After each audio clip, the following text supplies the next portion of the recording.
Peace. What's good? How y'all doing? This is ZaZa Ali. Very happy to be with you today. It is Sunday, December the 18th, 2022. I pray that this message reaches you all in the best of health, spirit, and mind. I have been completely in a zone. I've been zoned all the way out in the dungeon, in the trenches. If you see my face, you can see my eyebrows have not been arched for some time. I look like I just woke up a few minutes ago because I have not been getting a lot of sleep, but I am very happy and excited. And I needed to do this face-to-face to make this wonderful announcement that Ancient People, Volume 1, a social studies and history textbook, is now available for pre-orders on my website. And I'm getting ready to give you guys a really quick preview. I'm not going to hold you long because as soon as I'm done with this video, I'm going to be recording Headline News episode 15, which will be available shortly on my membership channel. I am also going to be sending the members of the group an email PDF version of this 33-page mini book. So you guys are going to get the first view, first insight. You're going to get to read it fully, and I'll be looking forward to your feedback. So you're going to get a 33-page mini book of this 230 plus full color social studies and history textbook. I promise you there is nothing like this anywhere in the world. Trust me, I've checked. Won't be available in ebook. It is available in paperback and hardcover. And this is a full-fledged social studies and history textbook. So before I get into this, I want to shout out my homie, Sheba from Renegade Hearts with the fly. You see it? You know, I got the pants too. I'm not wearing them, but this is from her collection of Renegade Hearts. The back is fully covered and it also has sweatpants. Much love to you, Queen. Thank you for keeping me fresh and fly. Renegade Hearts is the website, and you guys remind me and I will send you the link to her Instagram page, and you can check her content out. But for the first 100 pre-orders of this book, you are going to receive a free complimentary 14 by 20 poster that accompanies the book of one of the ancient people that we featured in the book, Hatshepsut, the Kandakis of Ethiopia, as well as Nubia. Hatshepsut, I said Hatshepsut already, the African presence in Asia, the Moors in Spain, and which one am I forgetting? I said Hawaii, right? And Queen Lili Ukulani of Hawaii and the last Black monarchy there. So the first 100 pre-orders as a nod of thank you and appreciation of the support for you guys actually backing me on this, because this is by far the most personal, the most important, and the most fire and just so well put together project that I have done. And I'm so excited about this because it is so near and dear to my heart. History has always been near and dear to my heart. So when I say I've been zoned out for the last 2.5 months, I've literally been locked in this office, spending 12 to 14 hours a day working on this project. And I was very inspired. I have been very inspired over the last 3 years to inspire homeschooling parents. I don't know how much of what's happening in the world you guys are paying attention to. If you follow my content, if you're in my membership channel, which is all about keeping you abreast with what's really going on in the world, then you understand how important it is for parents to take the initiative and start making plans and being strategic about taking your children out of the public school system. I cannot emphasize that enough. So I'm not saying do it today. But I'm saying start thinking about it because things are getting crazy. So first 100 pre-orders, the 14 by 20, you get the free 14 by 20 poster designed by me, yours truly, and signed by me. And also the book is available in paperback and hardcover. So with that being said, did I have anything else I wanted to add? Volume 1, I told you we're going to go over what that volume 1 consists of. Volume 2, I know for sure I'm going to be covering Imhotep and the Olmecs, which the Olmecs were supposed to be a part of this first book. I actually started working on that. But when I realized how big this book was going to be, I didn't want it to be too big. So if we're at 230, 245 pages now, which is what it's going to end up being once we're done with the editing phase, I did not want to make the book too big. So the Olmecs is going to be, the Olmecs as well as the Mesoamerican, African lineage of that time frame is going to be covered in volume 2, as well as the Califia and the whole Queen Califia, excuse me, and the whole situation that was happening along the Pacific coast during her reign. And 2 other historical vantage points that I haven't nailed down yet, but it will be 5 subjects, just like this one is 5 subjects. So be on the lookout for that. And once I finish this book, I'm going to finish the Alchemy Publishing writer's course / self-publishing course. It's going to run parallel with everything that I'm doing and have done in order to get this book out to you guys. So be on the lookout for that as well. And then once that's done, I'm going straight into volume 2, because I've already sort of collected a lot of the resources and things that I needed in order to make that happen. So with that being said, let me go ahead and share my screen. And thank you to everybody on my email list who has already purchased the book. I sent the email announcement out the day before yesterday, and you guys have responded in a major way. And I'm so grateful and appreciative for your support. I cannot tell you how much. So let's go ahead and get into this. All of these designs were made by yours truly. I also have an artist who is working on some other designs that are going to go into the book. Hopefully he sees this. Much love, King. I appreciate you so much for holding me down. But all of these designs, everything that you're going to see today have been designed by me. My flair for graphic design and color and vibrancy cannot be underscored. And I put a lot of energy and attention to making sure that the graphics were in resonance with these different cultures. So this is the cover, Ancient People, a Social Studies and History textbook. And these, I didn't present these in any particular order as far as how they're set up in the book. I just, I grabbed 5 pages from each chapter.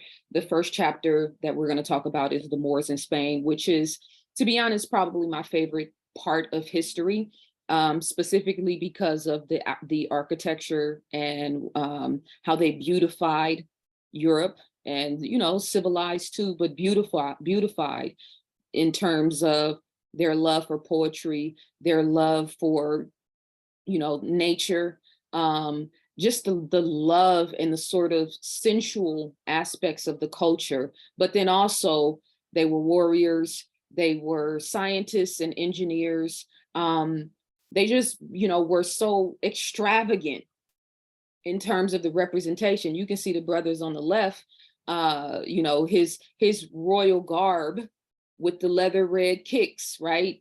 With the gold band around his belt that's holding his sword, right? I mean, he just got major swag, and the Moors just had major swag. That's why I loved that particular time frame of history. Of course, there's a lot of controversy around this subject in terms of Arabs and the slave trade and what they did and have done and are doing in Africa. So I go into this in the book, but I just want to make sure everybody realizes the way we see the world today in terms of the race dichotomy did not exist during this time, right? And so I know it's hard to conceive that there could be a group of Africans who were also Muslims who went into Europe, Black Arabs or Africans, right? Because it's hard to differentiate those 2 cultures when you understand how history actually played itself out. Because Makeda, who was the Queen of Sheba, and that whole Aksum dynasty, all of those different time periods in Southern Arabia, as well as in Ethiopia and Eritrea, and that whole sort of connected landmass, all of those people were Black. All of the original Indians were Black. All of the original, what we call Saudi Arabians, these are original Black people. Okay, so we had infighting and wars and beefs between different Black tribes, because that's what we're talking about here. When the whole, some years back, it was maybe 10, 15 years ago, but there was some in the Sudan, the Arabs and the Africans were beefing. I can't remember what it was about at that particular time, but I just remember watching the press conference and seeing the Black Arabs with their turbans around their head and their you know, official Arab garb, sitting across from Africans who were wearing their traditional African garb. Some of them were wearing suits too, but that's another subject. And literally, if these people had the same clothes on, you would not be able to tell the difference between them, aside from language and certain cultural references, right? So I want us to keep that in mind, because our concept of race today, even how we see, you know, Northern Africa now, if you go to Morocco, if you go to Egypt, you're going to see mostly very light-skinned Arabs and different, you know, cultures and whatnot that have migrated through there during time. But at certain periods in history, those areas were completely Black skin, dark skin, brown skin people. Okay? And not like light brown like me, like brown skin people, obviously identifiable. All throughout North Africa. They have people thinking that North Africa is not a part of Africa anymore. And they had to do that because they had to separate the greatness of Egypt from Africa. But if you understand the real true history of Egypt, you know that Nubians were the one. Nubia is the mother civilization of Egypt, which is better known as Kemet, which means land of the Blacks. So with that being said, I'm going to save you guys some, you know, I'm not going to tell it all, because then, you know, it's all in the book. But I'm just going to read you a couple of passages to make sure you guys can see my face here and it's not obstructing anything. Let's put me here. I'm just going to read a couple of passages from the book. Like I said, I pulled out 5 pages from each section just to let you guys get a visual of how I, you know, sort of kept all of the pages in alignment with the color scheme and the frequency of these cultures. The first one we're going to start off with is the Moors of Spain, also known as the Blackamoors. And again, my favorite, you know, my favorite timeline in history. Ivan van Sertima, who is my favorite historical legend, said the original Black Berbers, who were called Moors, were the North African ancestors of the present day dark brown and brown Black peoples of the Sahara and the Sahel. During the European Renaissance, explorers, writers, and scholars began to apply the term Moor to Blacks in general. In old times, the people of Africa were called Ethiops, which is a derivative of Ethiopia, and Nigrite, sorry. I have a copy of it here, and then I have a copy of it here. So you guys are looking here and I'm looking here, so just bear with me. Actually, let me just make this screen bigger to make this better, easier on myself. And bear with me as I try to do justice to these languages and these names. I'm gonna have to speak these names 1,000 times once I go on tour and start promoting this book, so I'm gonna get it right. So Nigrite, pardon me, which we now call Moors or Morins or Negroes.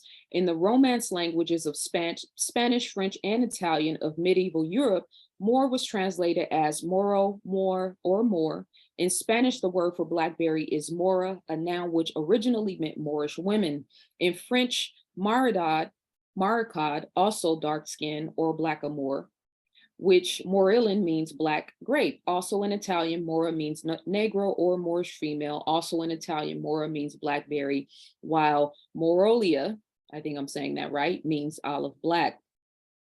Let's see if there's anything else on this page. These people were mainly called the Fulani, the Tuareg, the Zanaga of southern Morocco, Kunta, and Tebu of the Sahel countries, as well as other Black Arabs now living in Mauritania and throughout the Sahel. They include the Traza of Mauritania and Senegal, the Margaba, as well as dozens of other Sudanese tribes, the Chamba of Chad and Algeria.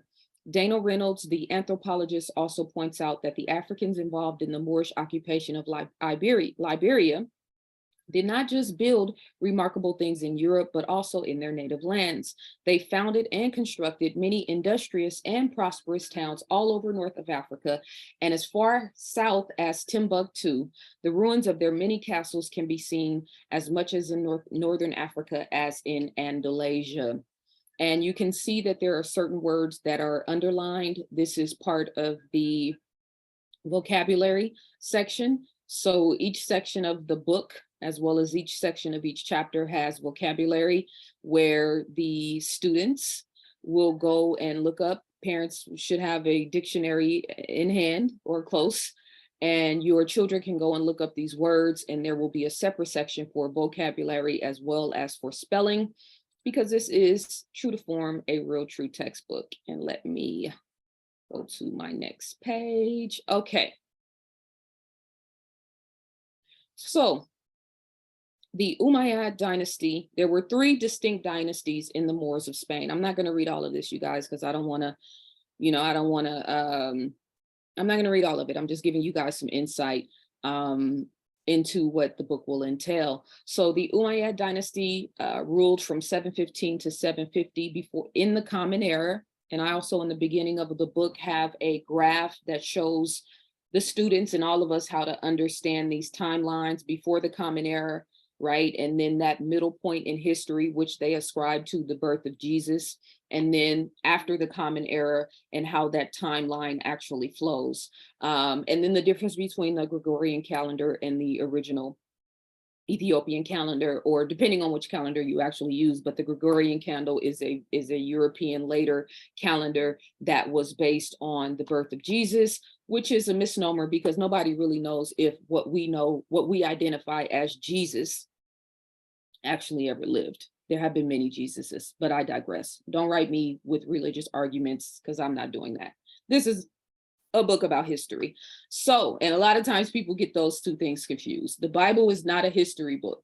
The Bible is a book of symbolism and allegory, right?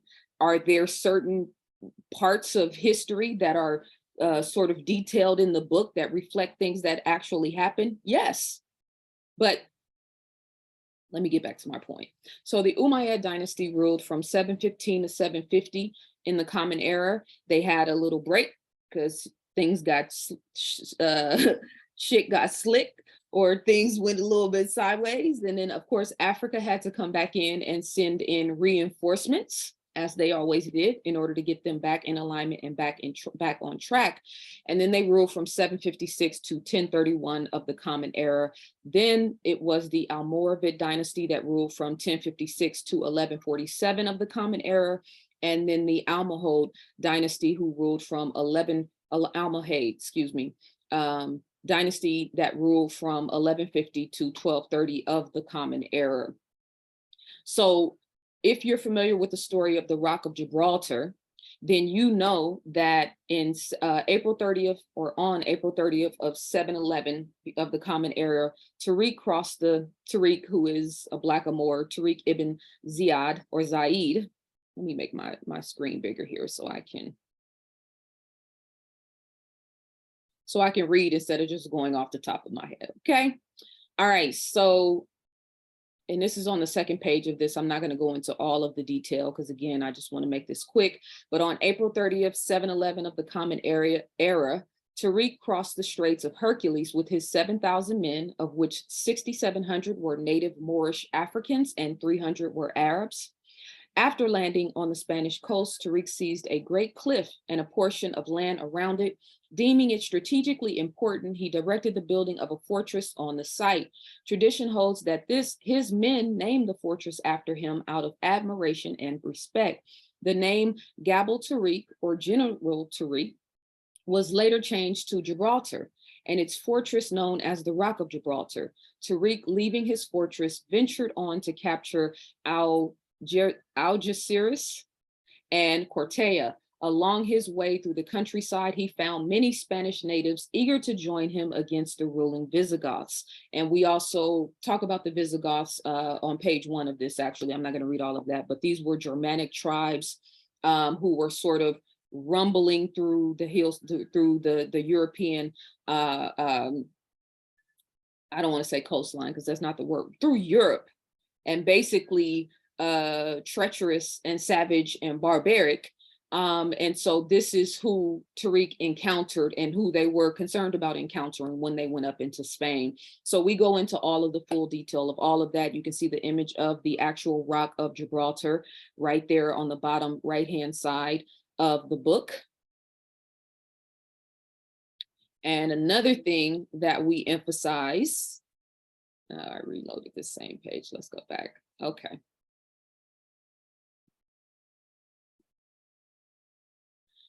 So another point of emphasis in the book is the advanced technologies of the Moors in Spain, which they try to credit all of this, sort of scientific love for chemistry, love for knowledge, love for expanding consciousness and science and all of these things. They try to attribute this stuff to the Chinese and to the Persians, and saying that the Moors learned this through the silk trade, et cetera, et cetera. But we know that can't be true, because these same things that they're attributing to the Moors, they can't attribute to Chinese and the Persians, because they didn't do it in their own homelands, right? So I'm not saying that our people, our history weren't, impacted by other cultures, because obviously they were, right? You have the silk trade, you understand the trade and the things that were being passed on through cultures and civilizations and tribes in this area, then obviously there was going to be a great influence by other cultures. But don't take our real true history and what we are responsible for creating and cultivating away from us in the name of it was all, it was a collective thing. No, we were the most predominant, most emphatic, most consistent, and verifiable, because we did it in our homelands, not only in Africa, but everywhere that indigenous people are, right? We did it in our homelands. So that's how we know. So one of the advanced technologies that the Moors introduced to Spain was irrigation systems. And let me just read this. Rainwater was collected from ceramic tile roofs through a system of gutters and pipes that moved the water to underground cisterns for storage. Now, remember, this is like, 1,500, 1,700 years ago, depending on the timeline, right? Water from the winter rains thus became available for summer gardens. Spain's rivers, such as the Wadi al-Kabir, or Great Valley, had a system of dams and flood control walls built by the Moors. Aqueducts, which were constructed to carry water from main streams to the cities and fields where it was needed. Some aqueducts led out into dancing fountains that worked without electric pumps by carefully harnessing the powers of gravity and water pressure using narrow pipes. And you can see the images of the wooden water wheels there on your left-hand side, as well as the bottom of the screen. And then to the right, we go into the astrolabe, which is a very advanced technology for this time, and which quite honestly hasn't been replicated in any substantial way since then. I mean, obviously we have the compass, we have different, which is a spinoff of this particular technology. But in terms of the timeline, in terms of the very meticulous tools and the way that these astrolabes were created, there's nothing that compares to this, right? So the astrolabe is a navigation tool designed to show the position of stars and planets in the night sky. It was developed during the Islamic Golden Age from the 8th to the 13th century. Now, history's gonna tell you, if you go and look this up, they're gonna tell you that the Greeks created the astrolabe. If you go on Google right now and search the astrolabe, they're gonna tell you that the Greeks created it. But then when you start looking into it further, using their resources, Wikipedia, etc., you're going to find out that the first actual astrolabe that was recorded in history that is verifiable was found in North Africa in the 9th century of the Common Era. Now, they say North Africa, right? Because that sort of delineates, okay, Morocco, Egypt, maybe it wasn't the Africans, but let's be clear. This is African culture. This is African advanced technology. And we're taking our shit back. So it was developed during the Islamic Golden Age. The astrolabe is an ancient astronomical instrument that was a handheld model of the universe. Its various functions also make it an elaborate inclinometer. Now that's one of those words, and I underline this because this is one of our vocabulary words. This is one of those words that you can't find another word to better describe it.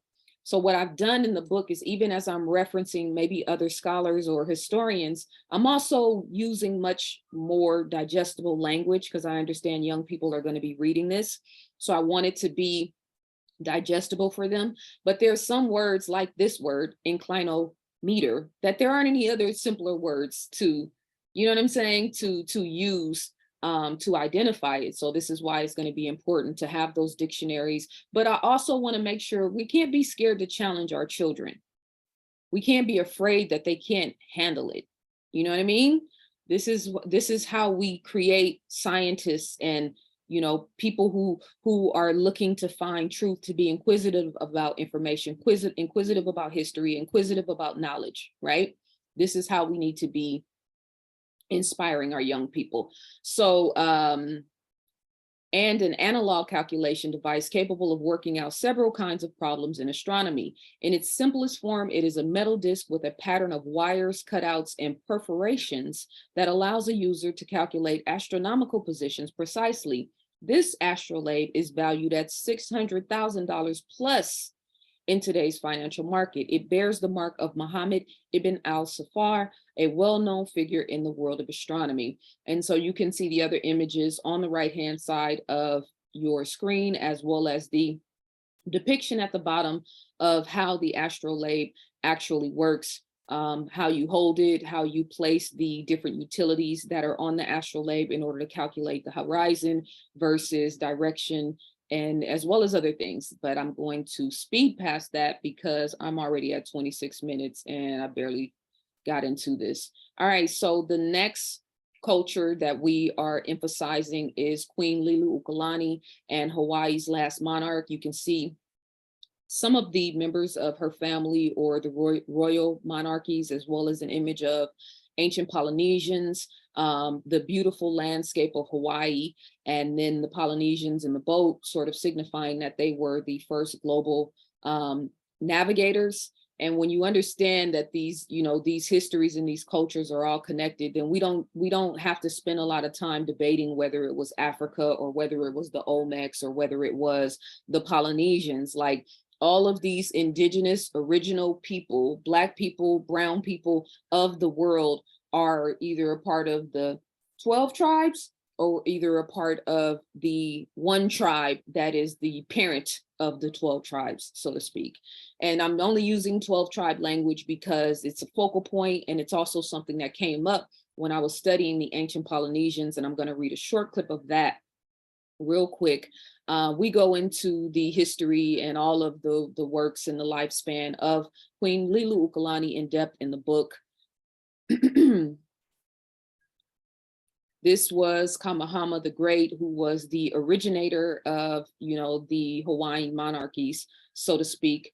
It says, as an adult, Kamehameha became chief of the northern half of the island of Hawaii. Eventually, he brought the entire island under his reign. The other Hawaiian islands were controlled by other kings, but Kamehameha conquered and united them all, becoming ruler of all the islands of 1810. And of course, this is talking about the common era of history. And this brother was a warrior king, obviously. And so on the next page, we go into the legend of the ancient Polynesians, and I just want to share a small snippet of this. Okay, this is a quote from the book on the ancient Polynesians. Stuart had heard tales of the Berber tribe and set out to find them in North Africa. Now here we go again with the Berbers. Eventually he did, and met the magician, a woman named Luchi. He was able, through effort and persuasion, to receive training in the secret magic.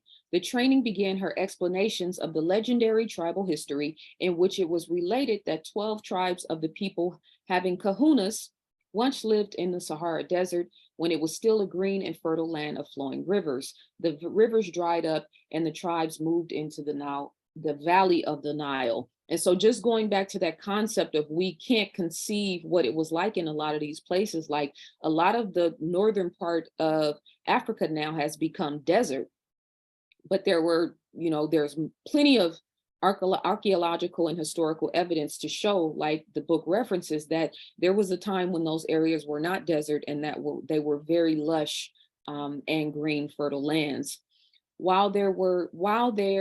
They used their magic to help cut, carry, and place the building stones of the Great Pyramid. Now remember, we're talking about the ancient Polynesians. This is the legacy and the legend of where these people actually came from. And I'm reading snippets, so this is like in the middle of the story. Get the book and you'll get the whole thing. The account continued with the recital of how it was foreseen that a time of intellectual darkness was due in the world and that the secret of their magic was in danger of being lost. All of the ancient cultures around the world have that exact same story that retells itself in a different way, that there was a time of darkness that was going to come and that their wisdom was going to have to be hidden and kept secret for a certain amount of time. To preserve it, for it was as precious as it was secret, the 12 tribes decided to hunt for isolated lands to which they might go to preserve the secret until the time was right for its return to the world. 11 of the tribes, after making a psychic exploration and finding the islands of the Pacific empty and waiting, moved off by way of a canal to the Red Sea, and then along either the African coast or over to India, and then to the Pacific. After many years, they became lost, and as far as the 12th tribe was concerned, this 12th tribe had, for some unstated reason, decided to go north and settle in the Atlas Mountains. They had lived there for centuries, always preserving the secret and using its magic. But as modern times arrived, the kahunas had died out until only one remained. So I'm going to fast forward because I'm way over time, you guys. I don't know where time goes when I'm talking. It's just like I'll completely lose track. But here we can see on the left-hand side that goes into, further account of the ancient Polynesians and this story of this interaction or connection between ancient Africa and the Egyptians. We can see on the right-hand side, there are maps depicting the South Pacific Islands as well as Oceania. I've gone through great length to recreate maps all throughout this book and make them look true to form and professional. So these are maps that I actually had to not create from scratch, but to take the bodies and the landmass, images of the bodies in the landmass, and then juxtapose the names of these different islands and these different, land masses in order for them to fit into, what I was trying to accomplish in the book, and without having to pay, because a lot of places sell a lot of these images now, but you have to pay for them. So the next chapter, and again, this is not is in order, is the Kandakis of Ethiopia.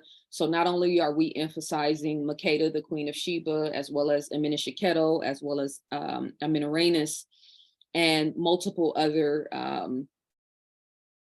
important figures within that time frame of history, but we're also going back and exploring ancient Nubia, Meroe, that whole Sudan area that has more pyramids than Egypt, even, as you can see down at the lower left-hand side of your screen. And so we start out in this chapter, well, no, we don't start out actually talking about Makeda, but she is one of the highlighted sort of historical figures that we focus on in the book.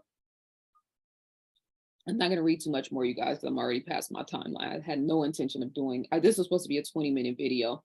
So you can see on the left-hand side there that is an ancient or sort of older map model that details the trade agreements that were made between Solomon and Makeda, the Queen of Sheba.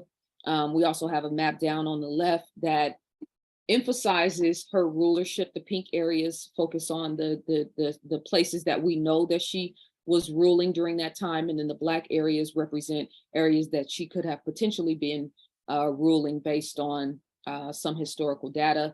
On the right-hand side, we have an image of Menelik I, who was her son, as well as the son of Solomon. And in the image, you have a beautiful image, the bottom right-hand side, you have a beautiful image of Solomon as well as Makeda, and the people showing up in mass to pay homage to them.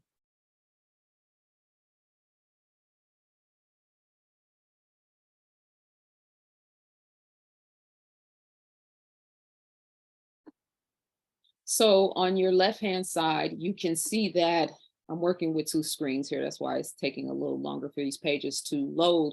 But you can see that I have put together a pretty comprehensive list of the Solomonic dynasty as well as the Gondar imperial lineage. There was some infighting in Ethiopia in terms of who the actual true descendants of, you know, King David for some people, and then Solomon for others. And there was all these different sort of, I don't want to say infighting, even though infighting would be the appropriate word.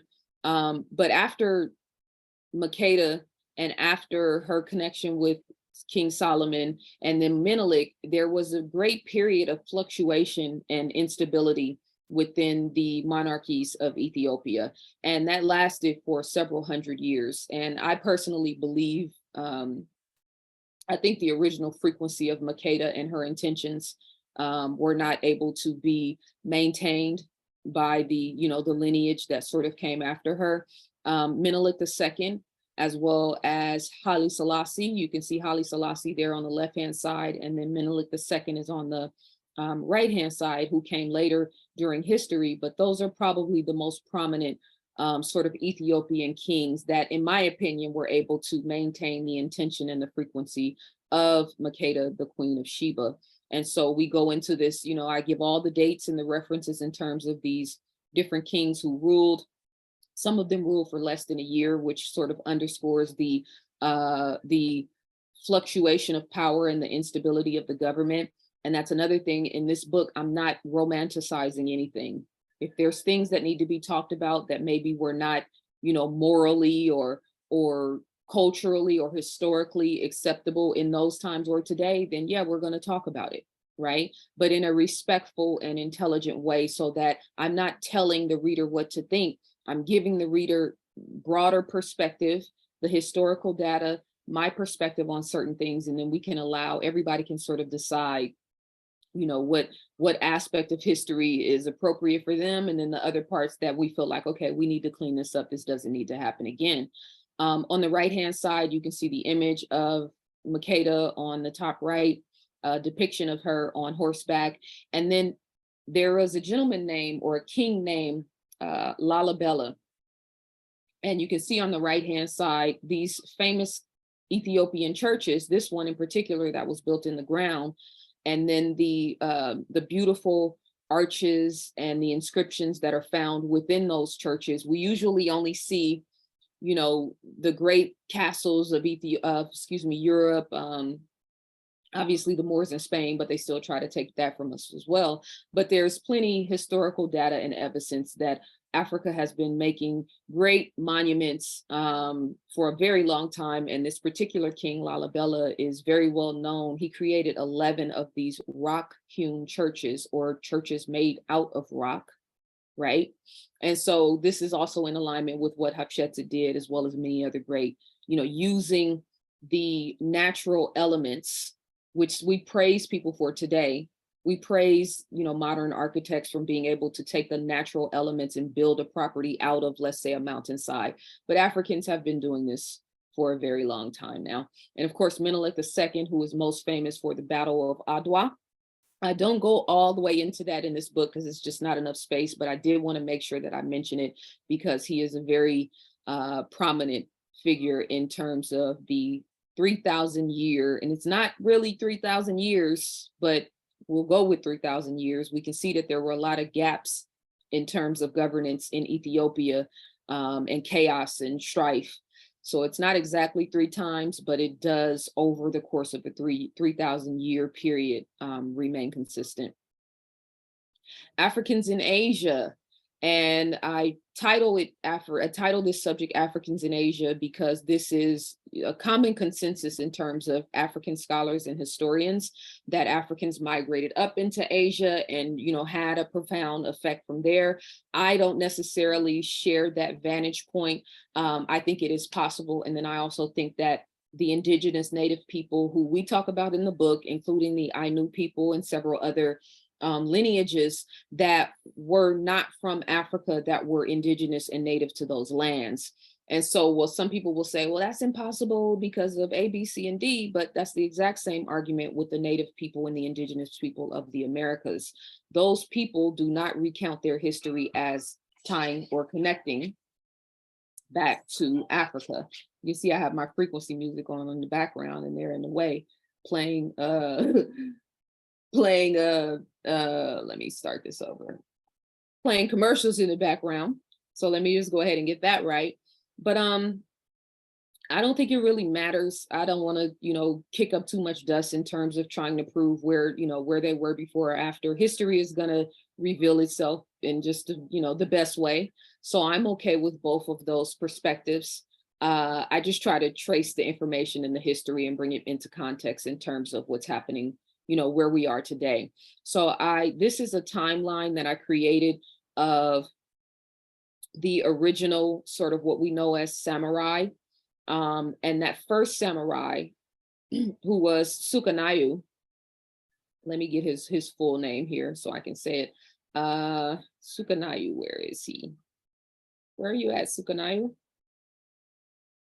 His father's name was Sukanayu no Karita Mero, right? He was born in 728 CE, but his son, who was known as the paragon of military virtues, is Sakanayu no Tamuramaro.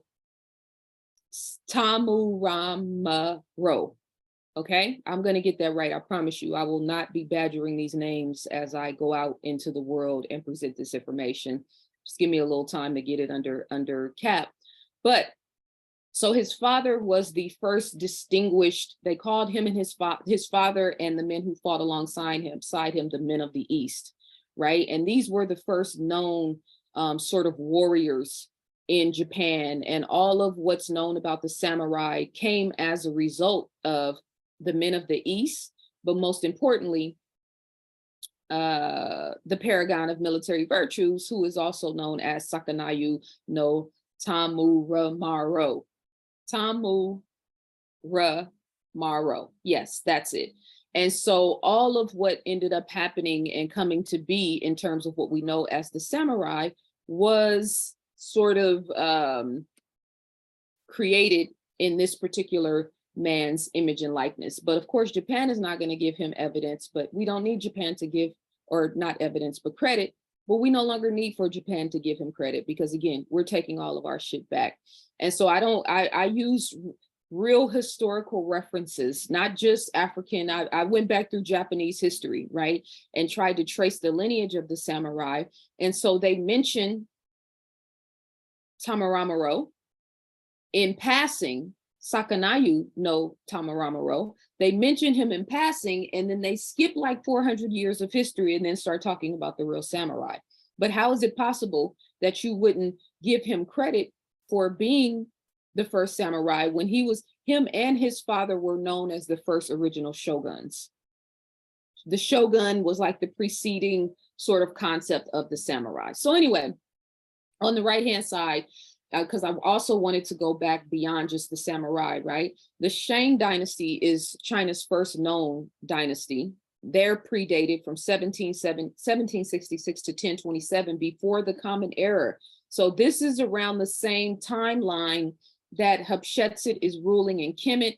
This is the same time where Ethiopia and Aksum and all of these cultures in Africa are sort of like going through their golden age period, or their, the height of their legacies, right? So the Shang Dynasty in Africa, and as you can see in these images, right on the right side of your screen, but these are clearly Africanoid, and I'm gonna just use my mouse to underscore the part that I'm looking at. These are Africanoid images, very finely delineated and created and carved, and that were found in early China. We're talking about 3,000 years ago, okay? So remember, most of these areas were already predominantly Black and brown anyway. And you can see this image here on the right-hand side, which is from the Lost Kingdoms, or what they describe as the Lost Kingdoms. This is the first international lone exhibit to explore the cultural art produced in the earliest kingdoms of Southeast Asia. So if you look at this image, it looks like a Black version of Buddha, which there are thousands of Black Buddhas found all throughout Asia, right? You can see the hair, you can see the braids, you can see the lips, you can see the nose, right? And these powerful kingdoms emerged in the region, embracing much of the Indic culture to give political and religious expression to their identities. Early Hinduism or Brahmanism and Buddhism arrived early, first witnessed by Sanskrit inscriptions, and shortly thereafter by a rapid increase of large-scale religious imagery. And then at the bottom, you find Tang Dynasty figures, which are Africanoid type figures that have been featured in the early, the dynasties around 618 and 906 of the Common Era, which were the Tang dynasties. Now, was this dynasty a full-fledged like Black dynasty? We can't really say, but what we do know is that there were African people, dark-skinned people, and sometimes we have to differentiate African versus dark-skinned, right? Because these indigenous cultures were darker-skinned people, all of them, everywhere in the world, right? So sometimes when we're sort of having these conversations, we get stuck in the smaller picture instead of recognizing the bigger picture. So that's really what I'm trying to emphasize in this book. You'll also notice that I use, sort of Japanese imagery in these pictorials. Some of this is true to the indigenous people, and then some of this is more reflective of current Japanese, customs or cultures, because I still wanted to honor all of that. Right. I don't just want it to be like, yeah, this is the part that was Black, so this is the only thing that we honor. No, if the part that was Black was the sort of inception or the launching point, then that plays a great role in everything that it winds up being. And that's to the point of the samurai specifically, right? So let's go to this next page. Both of these pages are specifically about Tamaramo, let me say his name right. Let me get my page right first, because I'm not going to do this with this man, because I just fell in love with this whole story. I am an avid lover of martial arts and kung fu, like for real. So learning about this story just kind of was like, yeah, not that it's ours, because it never belongs to any particular group. It's always belongs to the world. But we have to respect the architects. So Sakanayu no Tamuramaro, the paragon of Japanese military virtues. This is 2 of the pages that we kind of go in depth about his history. There's, I think, like 5 or 6 pages total where we emphasize him. But if you see that image of the man that's sort of like in the burning flame, this sculpture, that is Fudomayo. He was the patron of the samurai, and he was one of 5 of the wisdom kings in Japanese mythology. Now, where you have to be careful is you can go online and search Fudomayo, and certain people are going to tell you that Fudomayo was a demonic entity, right? Because he's Black. So they always take, you know what I mean? That's where that whole concept of the darker beings, they always show in certain European figures, they always show the darker people as having this sort of evil, wicked. There's an image of Lilu Ukulani that the Americans drew of her when they were, figuring out how they were going to go in and conquer this area. So they drew a picture of her sitting up on a throne, and her face just looks like a straight beast. I mean, it's like they made her so ugly and so evil. And there's absolutely no reason to do that, because we have real pictures of her. We can see what she actually looked like, right? So just to emphasize the point, this is why you can't just like going online. People say, oh, I've researched it online. I don't think the internet is a full, unless you have a great ability to discern, you have to know how to discern when you're looking into historical concepts. So Fudomayo, the patron of the samurai, one of 5 of the wisdom kings in Japanese mythology. And this image also gets misconstrued or compared with the images of Sakanayu no Tamuramaro, which you can see on the right-hand side there, as well as the image on the left-hand side in the middle. That is a fighting battle scene of him. And I juxtapose ZaZa Ali in the background just so nobody won't be stealing my shit or trying to copy it. That I wanted to put more worksheets in here, but so you'll be able to see it clearer once you actually get the book. So this is one of the great heroes and legends that I really wanted to emphasize. And next we have, last but definitely not least, Hatshepsut, who is my favorite and fantastic pillars of history, so to speak. And so on the right-hand side, this is emphasizing the expedition to the land of Punt, which she sent Simnit, who was her right hand, down to Punt in order to basically make this area, which we believe is in Somalia, part of the Hatshepsut kingdom of the 18th dynasty. And so the image you can see down at the right is inscribed in one of her temples, showing this expedition taking place. And I'm not going to read through all of this for the sake of time, but I sort of detailed that whole expedition. It took 2 years. Imagine that. Imagine all of what all that whole expedition, if it took 2 years, because Somalia and Ethiopia aren't really that far apart, right? But if you think about, okay, so they brought all of these great, favors and royal offerings, and they brought a statue of Hatshepsut and all these, so that's why it took so long, right? On the right-hand side, you can see these different statues and depictions of Hatshepsut, as well as her temple, which Semet was responsible for building. And so I go into more detail about that specifically. Let's skip our page here. There were over 100 limestone sphinxes, 200 granite sphinxes, 40 limestone statues of Hatshepsut, and 28 granite statues of Hatshepsut. And then I have just one sample of a worksheet, because again, I don't want people stealing my stuff. But you can see I break down the 18th dynasty on the right-hand side, and the different pharaohs that ruled during those time periods. And then Pharaoh Hatshepsut, I'll ask you guys, sent Semet and a large expedition to the Holy Land of Punt. Was it in 1600 before the Common Era? Was it in 1650 before the Common Era? Was it toward the end of her 15th regnal year, or was it none of the above? Second question, Pharaoh Hatshepsut ruled Kemet for 50 years, from 1650 to 1600 before the Common Era. Prior to her rule, Nefertari and her husband Ahmose I ruled together from 1709 to 1683 before the Common Era, and headed the 18th dynasty known as the Great 18th. Nefertari was a very beloved queen and has been written very fondly of by scholars and historians. We also feature Nefertari in the book. List 5 historical accomplishments that have been attributed to Queen Nefertari of the 18th dynasty. So this is just one of very, very many actual worksheets that are entailed in the book, so you can get an idea of, sort of the full scope of what the book entails, as well as vocabulary, language arts, et cetera, et cetera. This image is the back page image, and I'm still fine-tuning it a little bit, but this is the gist of what it's going to look like. I don't know if it's going to be a full black page or what. I got to make a few alterations on that image, but that is, for the most part, the back cover of the book. And here we go. This is part of the opening introduction of the book. In the United States education system, social studies is the integrated study of multiple fields of social science and the humanities. Let me drink some water. I didn't plan on talking this long, you guys. I haven't even eaten. Or I should say have a smoothie or a juice or anything.